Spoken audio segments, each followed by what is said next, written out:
Simón, ¿duermes? ¿Recordás que ayer, al terminar la oración, nos vino esta pregunta? Y el tema de la meditación de hoy es sobre ser almas de oración y de Eucaristía. Entonces, efectivamente, podríamos hacer una pregunta, no es el modo ni el estilo que tenemos. Opus Dei, ¿duermes?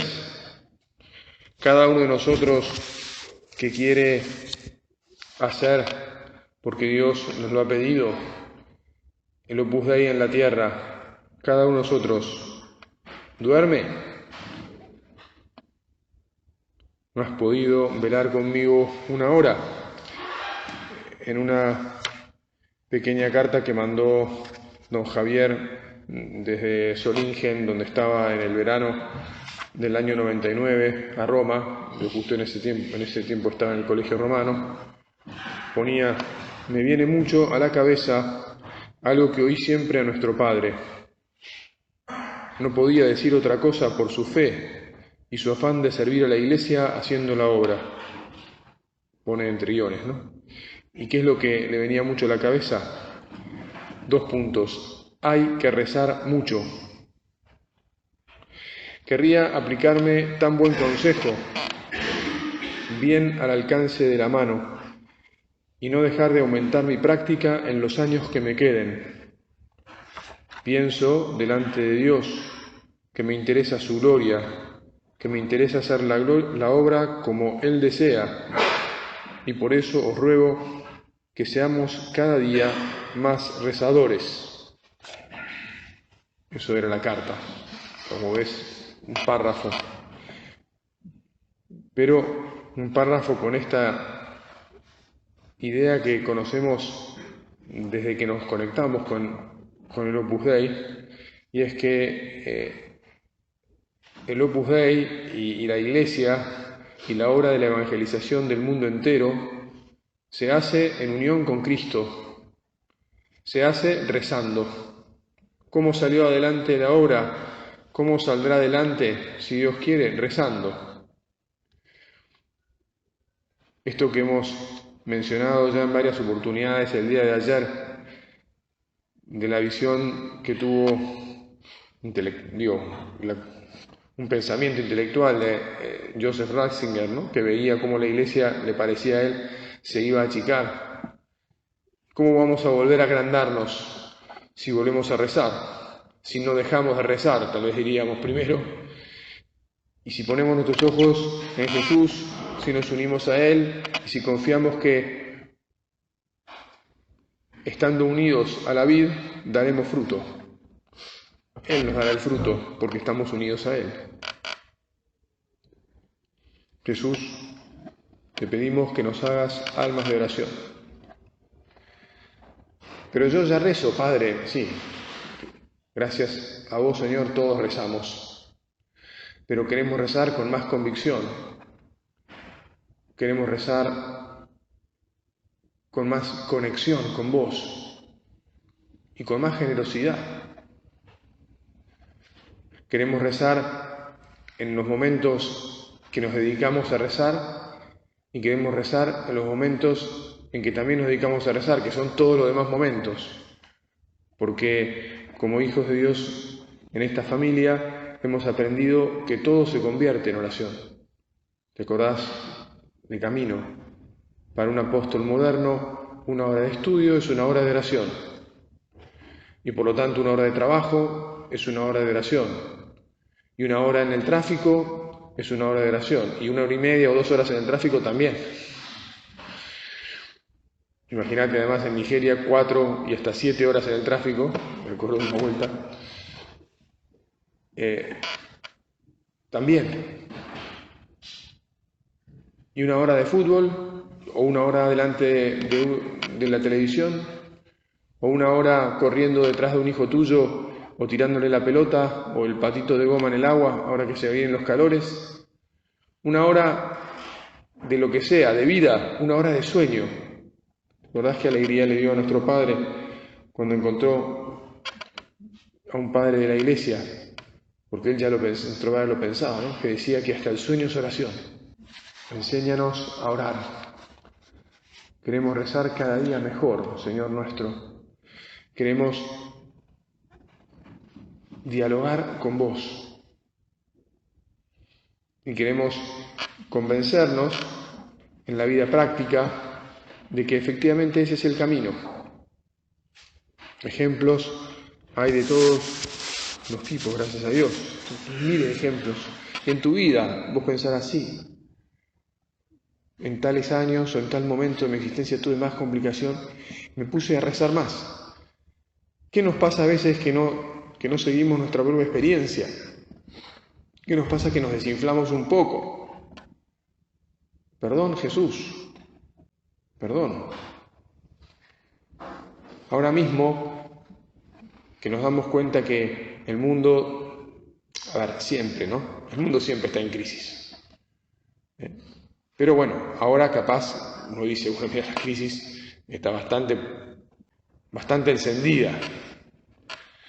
Y la iglesia, ayer cuando José Luis Gómez contaba de lo que sufría nuestro padre y que por eso no se quería alejar de Roma por la crisis de la iglesia de aquellos años y por eso como sus hijos lo quisieron sacar de Roma para que descansara un poco, me acordé de que hace un tiempito yo fui a España y era allá verano, habían terminado los cursos anuales, entonces la gente estaba volviendo al centro donde yo estaba de los cursos anuales y uno vino y dice, no, yo estuve con don fulano, no grabé el nombre de don fulano porque no debía captarlo, pero evidentemente era uno mayor en casa, que tenía como 90 y pico de años, pero que está súper lúcido, y además de esos que han ocupado lugares importantes en la vida, o sea, en el que todo el mundo dice, mirá, cuando abre el pico fulano, dice cosas serias, ¿no? Y parece que este hombre de más de 90 años había dicho que su opinión, era una opinión, pero era que la crisis de la iglesia hoy, en la actualidad, es peor que el momento en el que nuestro padre sufría tanto por la iglesia. Por lo tanto, ¿vamos a rezar más o no? ¿Va a ser nuestra reacción unirnos más a Jesús, arrodillarnos más a pedir por el Papa, por los pastores y por los fieles del mundo entero? ¿Va a ser nuestra reacción el abrazarnos al sagrario para no irnos nosotros también? Porque podemos entrar en crisis y podemos decir, mira, ¿sabes qué? Chao, me cansé, esto es demasiado lío, estoy confundido y quiero comodidad, no quiero líos. No, Señor, quiero abrazarme al sagrario, encadename a las patas de este altar. No quiero irme a ningún lado más que a estar junto a vos. Te entregué mi vida, tengo fe, tengo esperanza, quiero entregarte mi corazón, quiero amarte. Todas las dificultades, todas las circunstancias de nuestra existencia, sabemos muy bien, las tenemos que resolver rezando. Puede parecer, y es una historia un poco de otro calibre, pero por la profundidad de la oración que implica, te la quiero contar rápidamente. ¿Te acordás de este hombre que era presbiterano, que se convirtió, que ahora es hermano nuestro, recibió también este llamado a hacer la obra, Scott Hahn, ¿verdad? Era joven, pero ya era un eminente predicador y estudioso teólogo, presbiterano, que de tanto que estudió empezó a entender que la verdad está custodiada en la Iglesia Católica. Y entonces quiso empezar a convertirse. En un momento su mujer Kimberley se va dando cuenta, van hablando, y ella sufría horrorosamente con la posibilidad de estar casada con un católico, que era lo último que quería en su existencia. Tanto que él le prometió que se quede tranquilo, que se quedase tranquila, que no lo iba a hacer por lo menos hasta el año 1990. Pero no mucho tiempo más tarde de la promesa, él ya se había recontraconvencido en su conciencia de que tenía que dar el paso.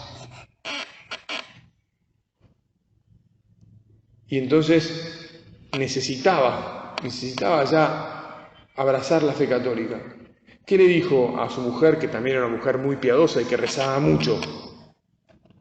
No le dijo, ¿me levantás la promesa? Sino le dijo, por favor, hacé oración para ver si me podés levantar la promesa.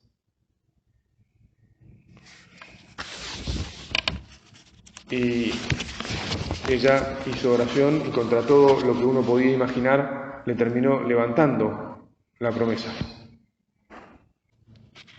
De hecho, para terminarte la historia completa, bueno, ella pensaba que su matrimonio a partir de ahí sería una catástrofe, que se iba a acabar todo. Sin embargo, como tanto él siguió rezando mucho como ella, aunque pasó por una crisis, pues salieron adelante, también ella se convirtió. Su padre era un pastor presbiterano y ella cuenta en el libro que habrás leído, y si no te lo recomiendo, y además te lo recomiendo como que lo uses para ayudar a otras personas a encontrarse con Jesús, porque es una historia muy fuerte y tiene mucho contenido humano, de vida, y mucho contenido de doctrina cristiana y de vida de piedad. Es muy bueno. Te voy a leer un parrafito.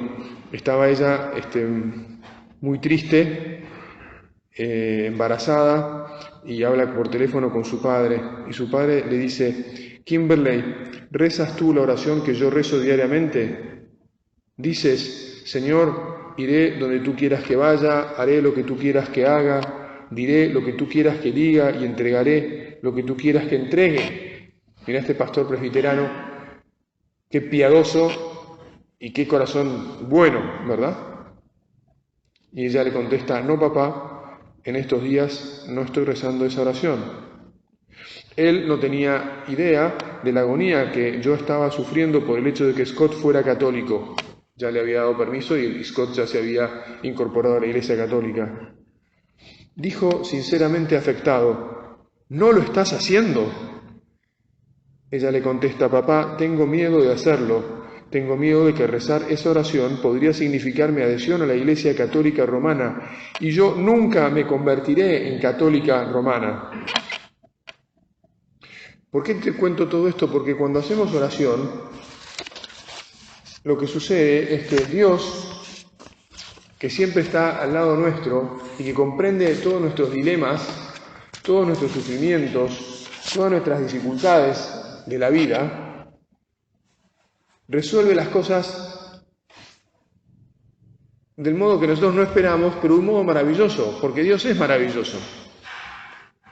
A veces puede ser que tarde más y entonces suframos más tiempo, entre comillas. Nos unamos más a la cruz de Jesús. ¡Qué bien nos hace! ¿Cómo nos purifica?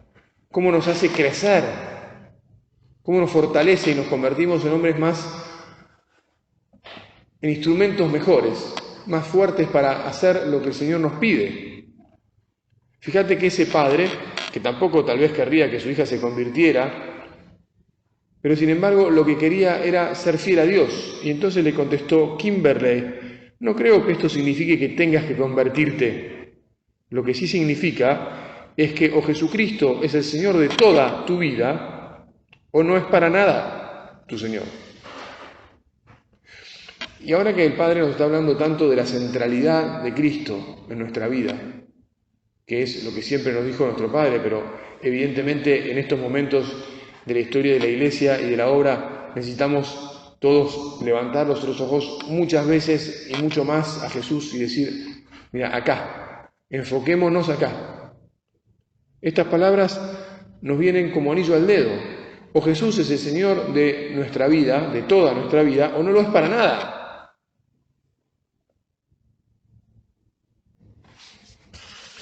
De lo contrario, siguió su padre, no estarías estarías endureciendo tu corazón para el Señor. Si no puedes rezar esa oración, pide a Dios la gracia de poder rezarla, hasta que puedas rezarla. Esto es una doctrina maravillosa. ¿Cuántas veces has escuchado este consejo?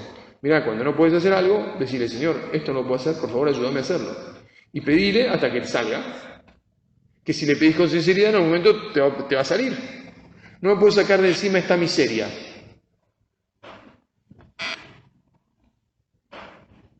Soy un rezongón empedernido. Y ya no me banca nadie. Me lo gritan mis hijos, que están medio grandes. Mi mujer ya ni me habla. Estoy exagerando la nota, por supuesto, como se dan cuenta. En el laburo llego y todo el mundo sale despedido. Bueno, empecé a pedir. Es que no puedo ni pedir. Bueno, pedí que puedas pedir, no sé. Ábrele tu corazón. Puedes confiar en él. Y ella comenta, estaba asumiendo muchos riesgos al decir esto. Y dice, durante 30 días recé diariamente, Dios mío, dame la gracia de poder rezar esa oración. Tenía mucho miedo de que al rezarla estuviera sellando mi destino, como si fuera a condenar el infierno, digamos, ¿no? Tendría que despojarme de mi capacidad de pensar. Mirá A ver, esto para que veamos, en los dilemas interiores, a veces, esto es lo que más cuenta, ¿no? ¿Qué es lo que me hace sufrir? ¿A dónde voy? Ella pensaba que iba a tener que perder su capacidad de pensar, olvidar lo que hubiera en su corazón y seguir a Scott como una imbécil hacia la Iglesia Católica. Estaba muy convencida de que no. Por fin me sentí dispuesta a rezarla, confiándole al Señor las consecuencias. Jesús, que seamos capaces de rezar, es decir, de entrar en un diálogo sincero con vos acerca de los temas que sean en nuestra vida, de todos. Que sea capaz de enseñar a mis amigos, a mis hijos, a tus hijos, a quien sea, a que este es el camino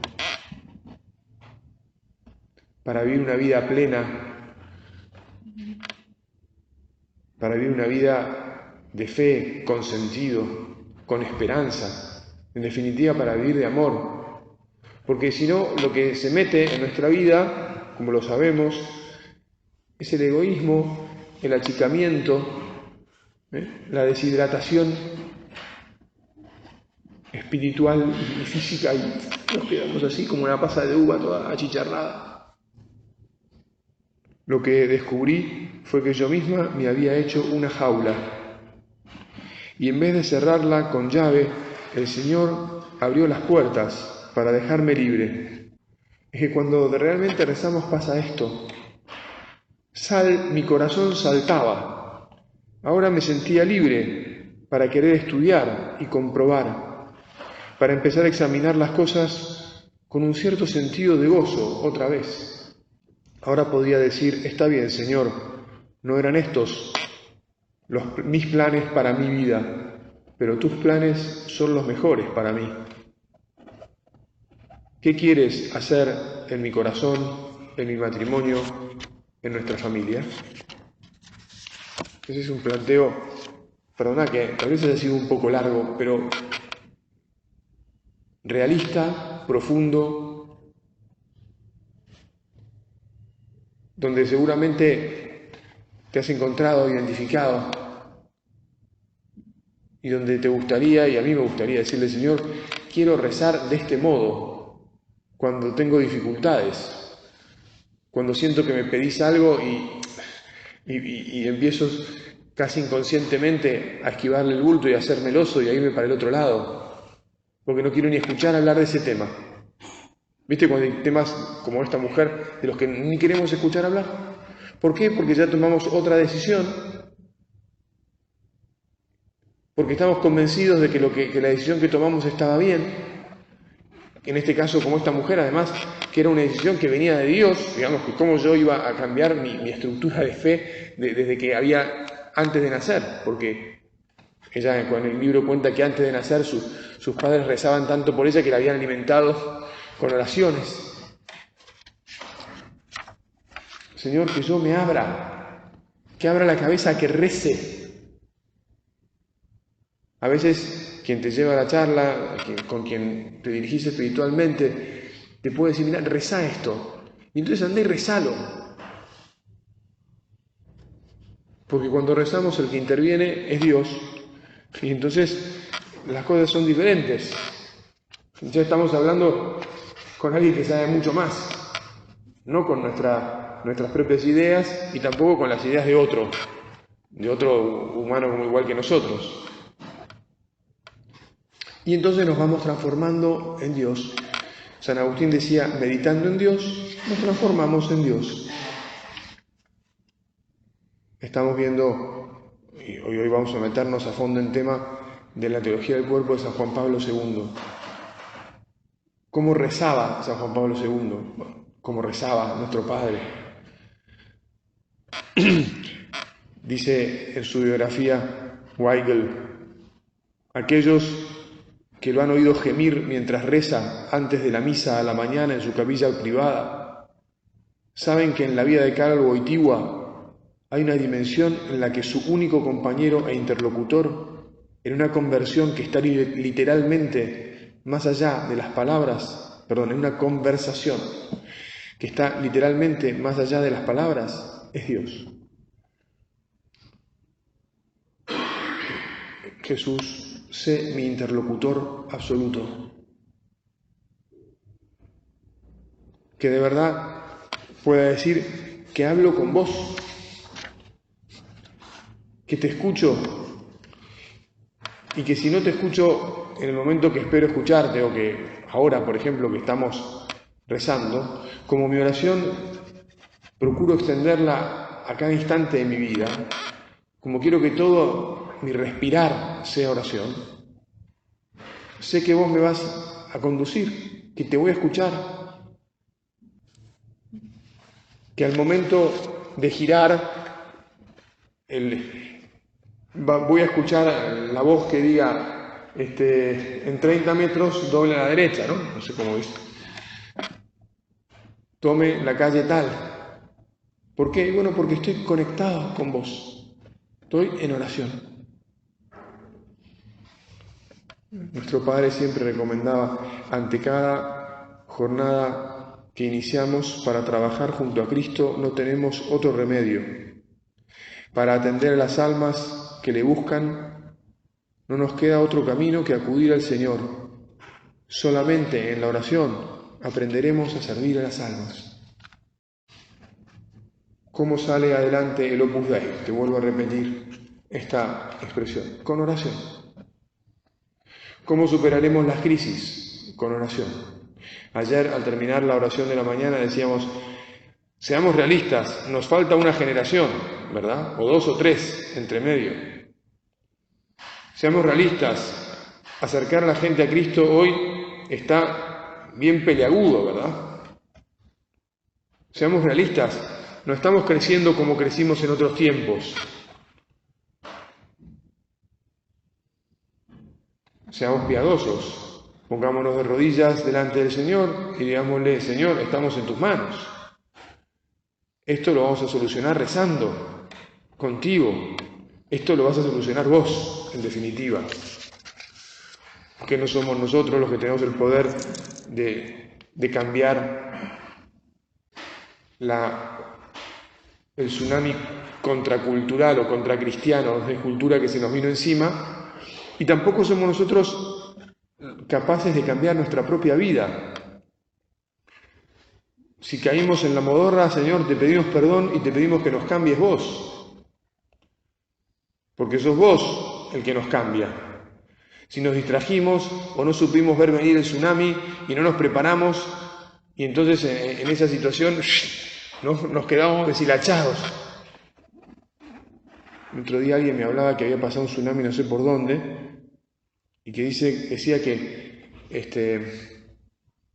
los árboles se mueren, porque el viento les saca todas las hojas, y entonces ya después no pueden volver a florecer, no hay manera. Bueno, por ahí pasó un tsunami, pero nosotros tenemos una manera de resucitar. La manera de resucitar es volver a mirar a Jesús, volver a mirar al sol. Jesús, que es el verdadero sol, no nos quema. Cuando sale el sol, tal vez esos árboles no pueden brotar porque no hay fuerza dentro de ellos, sino Jesús es el que nos da la fuerza para que volvamos a brotar. Ahora te miramos, Jesús, y te decimos, bueno, muy bien, aquí estamos. Puede parecer que la cosa no está con todo, pero confiamos en vos y nos unimos a vos. Y que cada uno haga su oración, ¿cómo te voy a decir? Bien viva, desde el fondo de su corazón, con los deseos que realmente tenga. Que no dejemos nunca este convencimiento. Bueno, y perdón, ¿no? Se me fue casi todo este tiempo y no me referí, pero voy a hacer una breve referencia. Oración eucarística. Almas de Eucaristía. Decía nuestro Padre, sed almas de Eucaristía. Cuando el centro de los pensamientos y esperanzas de una casa es el sagrario, qué abundantes los frutos de santidad y de apostolado. ¿Es el centro de nuestros pensamientos y nuestras esperanzas? La mayoría de aquí estamos adscritos al centro de Pilar, Arboleda. Cada uno igual tiene su propio centro. Todos los hermanos nuestros que estamos adscritos a un centro, ¿tenemos el corazón y la cabeza puesta en el sagrario? Si el Jesús en el sagrario es el centro, qué abundantes los frutos de santidad y apostolado. ¿Te acordás que nuestro padre se iba a dormir recorriendo sagrarios? ¿Has escuchado esto? ¿Te acordás de esto, no? Nuestro padre se iba a dormir y a veces para él le costaba un poco más dormirse, y entonces cerraba los ojos, se quedaba en paz, tranquilo, y se iba visitando sagrarios. Se acordaba de tal sagrario, de tal otro, y de tal otro. Podemos hacer lo mismo nosotros, acompañando al Señor y encontrando el sueño que necesitamos también para despertarnos al día siguiente. Qué triste cuando en vez de recorrer sagrarios recorremos canales, ¿no? De televisión, hacemos zapping. Qué triste cuando le dedicamos horas a mirar televisión en vez de rezar. Qué triste cuando en el tráfico escuchamos todo tipo de programas de radio que nos preocupan, porque además nos llenan la cabeza de las preocupaciones y de las frivolidades o de las ideas que, en vez de, mira, saben, ya escuché suficiente, me enteré de las noticias, apago y en el silencio de mi corazón escucho a Dios. Bueno, se nos acabó la oración, el resto lo pondrá Jesús en nuestros corazones. Que hacemos, no que volvamos a hacerlo, sino lo hacemos ahora mismo. Señor, renovamos nuestro propósito de ser almas de oración, de ser almas que sepan hablar con vos, que sepamos seguir tu propio ejemplo. Los apóstoles en la intimidad de la vida con Jesús eran los únicos que veían cómo Jesús rezaba. Madre Santa, que vos también pasaste la vida unida a Jesús y en oración, nos sostengas en este empeño.